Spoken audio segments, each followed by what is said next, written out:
공채 시즌 수많은 서류를 검토할 때마다 이런 자기소개서는 꼭 있는 것 같아요. 흔히 말하는 좋은 대학교, 좋은 학점, 토익, 각종 자격증 등 스펙은 좋은데 자소서 첫 문장에 뭐였었냐면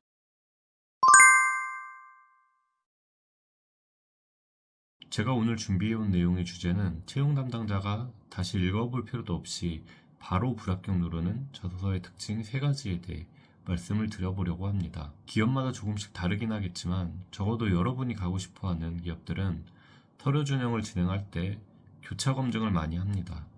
하나의 지원서를 검토하고 합격과 불합격을 결정할 때는 한 명이 의사결정을 하는 게 아닌 여러 담당자가 교차로 검증을 하고 최종 합격과 불합격을 결정하는 방식이죠. 이 과정에서 참 신기하게도 만장일치로 합격자로 선정되는 후보자보다는 만장일치로 불합격자로 선정되는 후보자가 훨씬 많습니다. 즉, 담당자의 시선에서는 공통적으로 무조건 불합격할 만한 사유가 있는 자소서가 있다는 거죠. 저는 현재 현직에서 채용을 담당하고 있는 매니저입니다. 여러분들이 쓴 자소서를 실제로 검토하고 합격과 불합격을 결정하고 있는데요. 요즘 자소서 관련 영상들이 되게 많잖아요. 근데 대부분 나는 이렇게 해서 붙었어요. 이론적으로는 이렇게 써야 돼요. 이런 이야기들이 너무 많습니다. 저는 조금 다른 이야기를 해보려고 합니다. 실제로 서류를 검토하는 입장에서 2번 읽어볼 필요도 없이 무조건 10초 안에 탈락시키는 자소서의 특징을 말씀드릴 거예요. 그럼 바로 시작해 보도록 하겠습니다. 자소서를 쓸 때 절대 하지 말아야 할 것 첫 번째는 바로 기승전결로 쓰는 겁니다. 자소서를 쓸 때 기승전결이 그렇게 큰 문제인가 싶은 생각이 드실 수도 있습니다. 지원하는 입장에서는 너무 간절하기 때문에 자기 이야기를 처음부터 끝까지 다 들려주고 싶다 보니 어떻게 해서든 그 스토리를 완성하려고 하거든요. 근데 서류를 검토하는 입장에서 한 번만 생각해 보세요. 저뿐만 아니고 모든 담당자들도 직장인이고 퇴근하고 싶고 제한된 시간 내에 여러분들의 서류를 검토해야 합니다. 지원한 모든 사람들의 스토리를 읽기에는 현실적으로 시간이 부족한 게 사실입니다. 궁금한 건 그 스토리가 아니고 그래서 결과가 뭔데? 그래서 뭘 했는데? 결론이 궁금한 거예요. 그래서 첫 문장에 결과, 즉 결론이 없으면 바로 넘어가게 되는 경우가 많습니다. 실제 사례 하나 보여드릴게요. 오늘 아침에 제가 본 자소서 중에 이런 내용이 있었습니다. 저는 대학교 1학년 때 처음 프로그래밍을 접하게 되었고 처음에는 코딩이 어려웠지만 포기하지 않고 방과 후 아르바이트를 하면서 돈을 모아 학원을 다니고 코딩 실력을 키웠습니다. 그 결과 지금은 파이썬을 능숙하게 다룰 수 있게 되었습니다. 담당자 입장에서 이거 읽는 시간 정확히 10초도 걸리지 않습니다. 왜냐하면 그래서 파이썬으로 뭘 만들었는데 결론이 안 나오거든요. 근데 비슷한 내용으로 통과한 친구가 썼던 자소서를 보겠습니다. 파이썬 크롤링으로 500개 맛집 데이터 및 분석, 맛집 추천 알고리즘 개발하여 학교 앱 개발 대회 최우수상 수상. 이게 첫 문장이었어요. 최우수상 수상이라서 읽은 게 아닙니다. 구체적으로 수치가 들어가 있고 무엇을 했고 결과가 어땠는지가 나와 있었기 때문입니다. 이런 내용은 흥미가 있으니 끝까지 읽게 됩니다. 혹시 차이가 느껴지시나요? 첫 번째 친구는 과정만 있고 결과는 없었지만 두 번째 친구는 결과가 첫 문장에 모두 담겨 있습니다. 그렇기 때문에 여러분들 자소서 첫 문장 작성하실 때는 무조건 결과부터 작성하세요. 이걸에서 이런 결과가 나왔다. 이게 첫 줄에 있어야만 담당자가 흥미를 느끼고 끝까지 읽게 됩니다. 비슷한 경험이라도 어떻게 쓰느냐에 따라 이 사람은 뽑고 싶다. 아니면 이 사람은 그냥 넘어가자. 이게 정확히 나뉘게 됩니다. 자소서 쓸 때 절대 하지 말아야 할 것 두 번째는 숫자가 하나도 없는 자소서입니다. 여러분들이 자소서 쓰는 기간이 늘어날수록 내가 쓴 내용이 점점 추상적으로 변하는 것 같고 구체성이 떨어지는 느낌을 받는다면 그 자소서는 정말 위험한 상태라고 보셔야 됩니다. 이게 굉장히 중요한 부분인데 자소서 쓸 때는 착각하기가 쉬운 게 내가 이렇게 열심히 썼으니까 이 정도면 충분히 전달되겠지. 이런 생각들을 많이 합니다. 근데 담당자 입장에서 여러분이 열심히 한 건 알겠는데 그래서 그게 얼마나 잘한 건데 결과가 궁금한 겁니다. 제일 대표적인 게 이런 문장입니다. 매출 향상에 기여했습니다. 고객 만족도를 높였습니다. 팀 성과 개선에 도움을 줬습니다.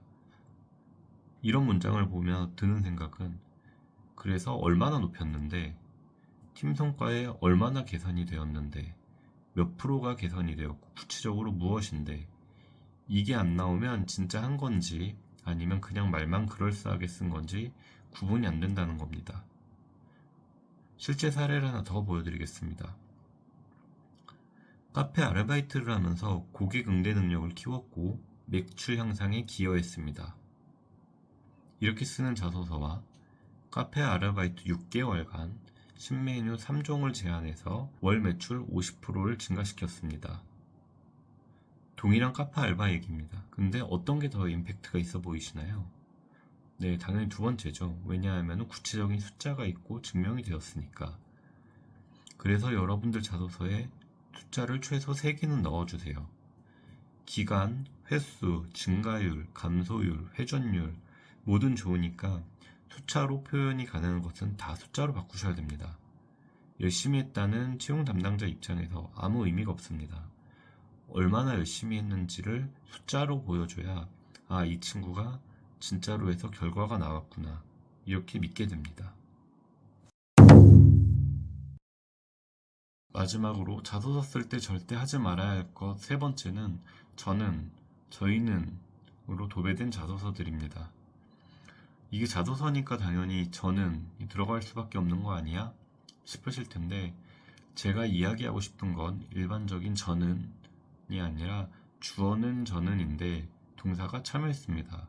경험했습니다. 이렇게 끝나는 겁니다. 저는 무슨 프로젝트에 참여했습니다.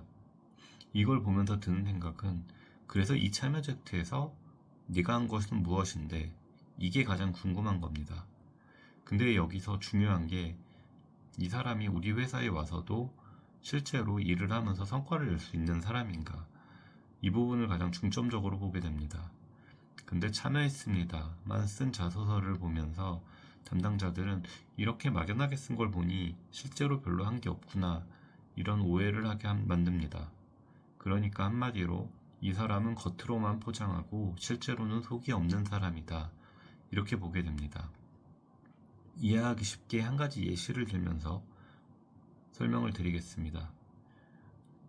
저는 5인 팀 프로젝트에 참여하여 앱 개발에 성공적으로 론칭을 하였습니다.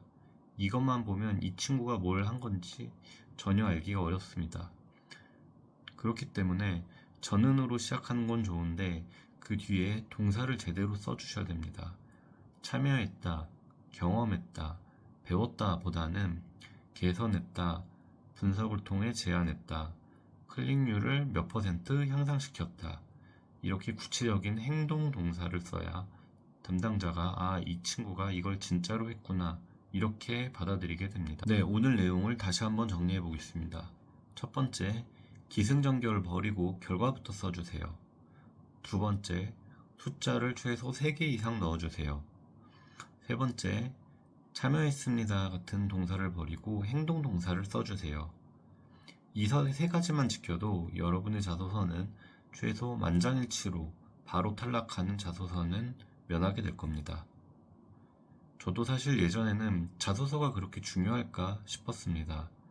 근데 제가 실제로 채용을 담당하면서 느낀 점은 좋은 경험을 가진 친구들도 자소서를 잘못 써서 떨어지는 경우가 너무나 많습니다. 앞으로는 제가 이 채널에서 매주 이런 식으로 실제 채용 현장의 이야기들을 가감없이 풀어드릴 예정입니다.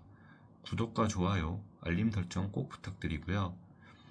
혹시 여러분 오늘 영상을 보시면서 아, 내 자소서도 이런 문제가 있었네 이런 생각 드시는 분들이 있으시면 댓글로 한 번씩 남겨주세요. 시간이 날 때마다 댓글을 읽어보면서 여러분들이 어떤 부분에서 가장 막히시는지 알고 다음 영상의 주제를 정하도록 하겠습니다.